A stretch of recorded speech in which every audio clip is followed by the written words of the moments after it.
In that square, who would pause to drink in the bewildering beauty of the old town as it rises on the eastward bluff,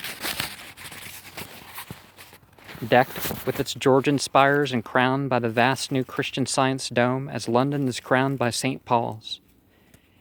He liked mostly to reach this point in the late afternoon when the slanting sunlight touches the market house and the ancient hill roofs and belfries with gold, and throws magic around the dreaming wharfs, where Providence, Indiamen used to ride at anchor. After a long look, he would grow almost dizzy with a poet's love for the sight, and then he would scale the slope homeward in the dusk, past the old white church, and up the narrow, precipitous ways, where the yellow gleams would begin to peep out in the small paned windows, and through fan lights set high over double flights of steps with curious wrought iron railings. At other times, and in latter years, he would seek for vivid contrasts, spending half a walk in the crumbling colonial regions northwest of his home, where the hill drops to the lower eminence of Stamper's Hill with its ghetto and Negro quarter clustering round the place, where the Boston stagecoach used to start before the Revolution, and the other half of the gracious southerly realm about George, Benevolent, Power, and William Street, where the old slope holds unchanged the fine estates and bits of walled garden and steep green lane in which so many fragrant memories linger.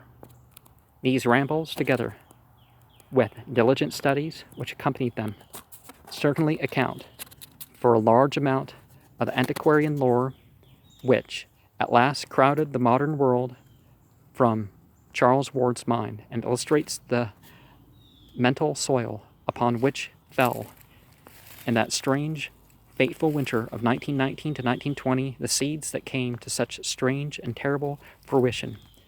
And so we see before the this is fiction, so it's not really so much of a proof, but before the Civil Rights Act, there was a real reason why there would be a different black and white culture.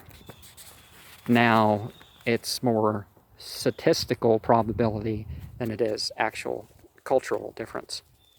Dr. Willett, well, immigrant populations are a little bit different of a story, but typically when we say black, we don't mean immigrant or even grandchildren of immigrants.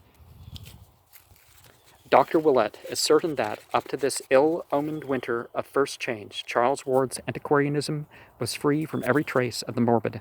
Graveyards held for him no particular attraction beyond their quaintness and historical value, and of anything like violence or savage instinct he was utterly devoid.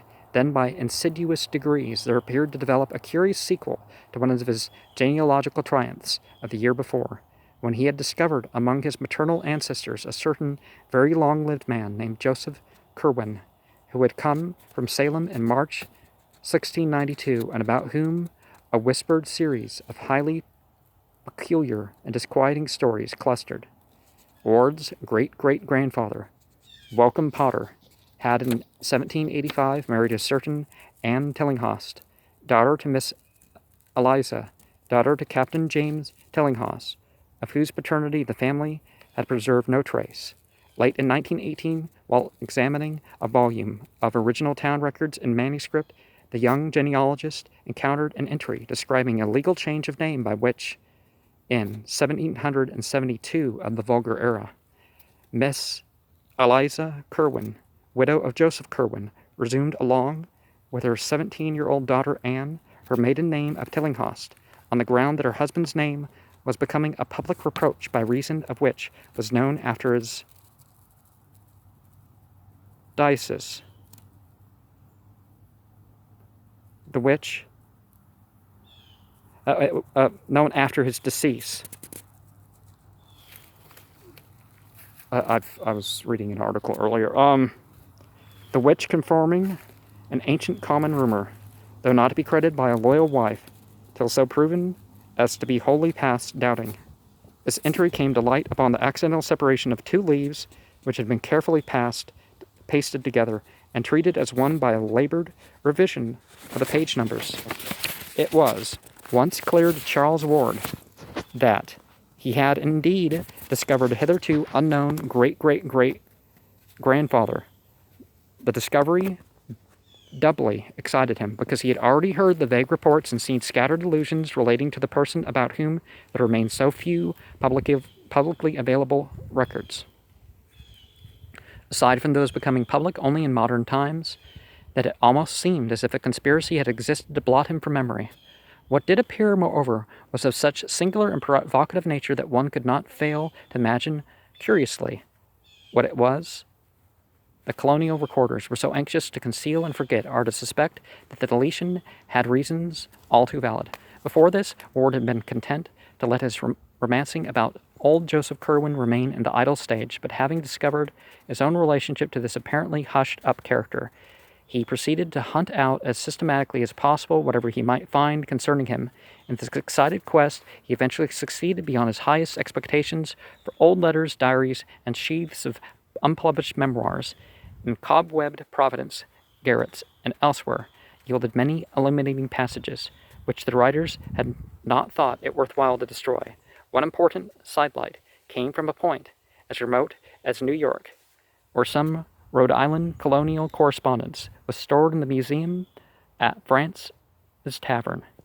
The really cruel thing, though, was in Dr. Willett's opinion formed the definite source of Ward's undoing, was the matter found in August 1919, behind the paneling of the crumbling house in Olney Court. It was that, beyond a doubt, which opened up those black vistas, whose end was deeper than the pit. Chapter 2. An Antecedent and a Horror. Joseph Curwen, as revealed by the rambling legends embodied in what Ward heard and unearthed, was a very astonishing, enigmatic, obscurely horrible individual. He had fled from Salem to Provence, the universal haven of the awed and free, and the dissenting, at the beginning of the great witchcraft panic, being in fear of accusation because of his solitary ways and queer chemical or alchemical experiments. Remember, it used to be religion was so mixed up with medicine and everything else that when Christianity tried to separate things and even encourage secularism in terms of certain fields, those who didn't, those who kept on praying and stuff, were thought, witch, burn him. There's a difference between witch and being of a different religion too, by the way. He was a colorless-looking man of about 30, and was soon found qualified to become a freeman of Provence. Thereby, after buying a home lot just north of Gregory Dexter's, at about the foot of Olney Street, his house was built on Stamper's Hill, west of the town street, in what later became Olney Court, and in 1761 he replaced this with a larger one on the same site, which was still standing. Now, the first odd thing about Joseph Curwen was that he did not seem to grow much older than he had been on his arrival. He engaged in shipping enterprises, purchased wharfage near Mile End Cove, helped rebuild the Great Bridge in 1713 and the Congregational Church on the hill, but always did he retain the nondescript aspect of a man not greatly over 30 or 35. As decades mounted up, this singular quality began to excite wild notice, but Curwen always explained it by saying that he came of hardy forefathers and practiced a simplicity of living which did not wear him out. How such simplicity could be reconciled with inexplicable comings and goings of the secretive merchant, and with the queer gleamings of his windows at all hours of the night, was not very clear to the townsfolk, and they were prone to assign other reasons for his continued youth and longevity. It was held for the most part that Curwen's incessant mixings and boilings of chemicals had much to do with his condition. Gossips spoke of the strange substances he brought from London and the Indies on his ships, or purchased in Newport, Boston, and New York. And when the old Dr. Jabez Bowen came from Rehoboth and opened his apothecary shop across the Great Bridge at the sign of the Unicorn and Mortar, there was ceaseless talk of the drugs, acids, and metals that the taciturn recluse, incessantly bought or ordered from him. Acting on the assumption that Curwen possessed a wondrous and secret medical skill, many sufferers of various sorts applied to him for aid. But, though he appeared to encourage their belief in a non-committal way, and always gave them odd-colored potions in response to the request, it was observed that his ministrations to others seldom proved of benefit. At length, when over 50 years had passed since the stranger's advent, and without producing more than 5 years' apparent change in his face and physique, the people began to whisper more darkly, and to meet more than halfway that desire for isolation which he had always shown. Private letters and diaries of the period reveal, too, a multitude of other reasons why Joseph Curwen was marveled at, feared, and finally shunned like a plague. That kind of sound different than usual. His passions for graveyards, in which he was glimpsed at all hours and under all conditions, was notorious, though no one had witnessed any deed on his part which actually could be termed ghoulish.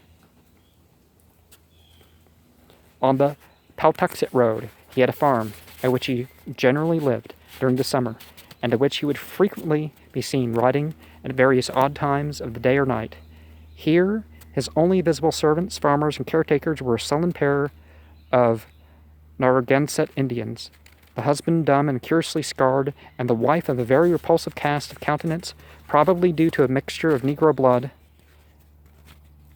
Well, if you're told bad things about a race, any feature that resembles that race is going to possibly create problematic reactions in you.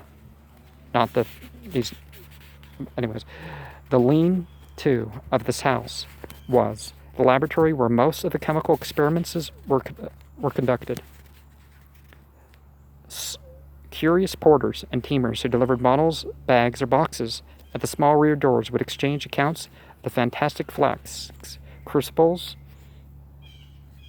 alembics, and furnaces they saw in the low-shelved room, and prophesied in whispers that the close-mouthed chemist, by which they meant alchemist, would not be long in finding the philosopher's stone. The nearest neighbors to this farm, the Fenners, a quarter-mile away, had still queerer things to tell of certain sounds they insisted came from the Curwen place at the night. There were cries, they said, and sustained howlings, and they did not like the large number of livestock that thronged in the pastures, for no such amount was needed to keep a lone man and a few servants in milk, meat, and wool.